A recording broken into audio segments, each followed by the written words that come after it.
IAS यानी Indian administrative service, जो administrative services में मोस्ट प्रेस्टिजियस पोस्ट है। IAS ऑफिसर्स को भी यूपीएससी के सिविल सर्विसेज एग्जाम से ही चुना जाता है। इसी ब्यूरोक्रेसी एंड एडमिनिस्ट्रेटिव सर्विस की नींव के रूप में देखा जाता है। IAS ऑफिसर बनने के लिए भी IPS की ही तरह कैंडिडेट का ग्रेजुएट होना जरूरी है। अपर सेक्रेटरी और असिस्टेंट सेक्रेटरी के लिए IAS ऑफिसर की सैलरी 56,100 रुपए से शुरू होती है और कैबिनेट सेक्रेटरी की पोस्ट तक सैलरी 2,50,000 रुपए महीना पहुंच जाती है। IAS एग्जाम के लिए कैंडिडेट का कम से कम 21 साल का होना जरूरी है और मैक्सिमम एज लिमिट है 32 साल और कैटेगरी वाइज 3 से 10 साल की छूट भी मिलती है। एलिजिबल कैंडिडेट्स के लिए यूपीएससी हर साल IAS एग्जाम करवाता है, जिसमें प्रीलिम्स, मेंस और इंटरव्यू या पर्सनैलिटी टेस्ट देना होता है।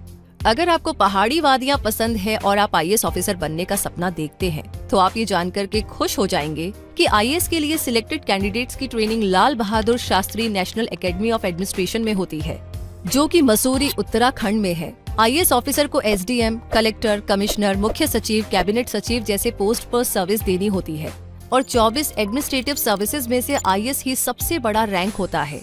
एक IAS ऑफिसर का रोल निभा रहे कैंडिडेट को रेवेन्यू इकट्ठा करना, एक्साइज और क्रिमिनल केसेस में जुडिशियल ऑफिसर का काम लॉ एंड ऑर्डर बनाए रखना, मजिस्ट्रेट के तौर पर सेंट्रल और स्टेट गवर्नमेंट की पॉलिसीज को ग्राउंड लेवल पर लागू करवाना, एडिशनल डिस्ट्रिक्ट मजिस्ट्रेट और डिविजनल कमिश्नर अपने एरिया में सरकार के प्रतिनिधि का काम और जनता एवं सरकार के बीच मीडिएटर का काम भी करना होता है।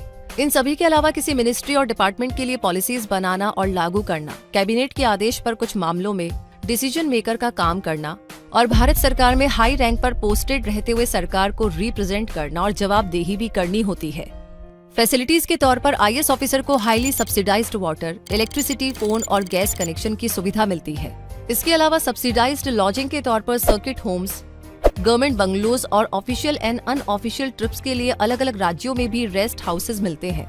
यही नहीं, house hold staff study leave के तौर पर ऑफिशियली 2 से 4 साल की छुट्टी, जिसमें फॉरेन यूनिवर्सिटी में सरकार की ओर से पढ़ाई का खर्चा, PF, ग्रेच्युटी, हेल्थ केयर और लाइफ टाइम पेंशन भी मिलती है।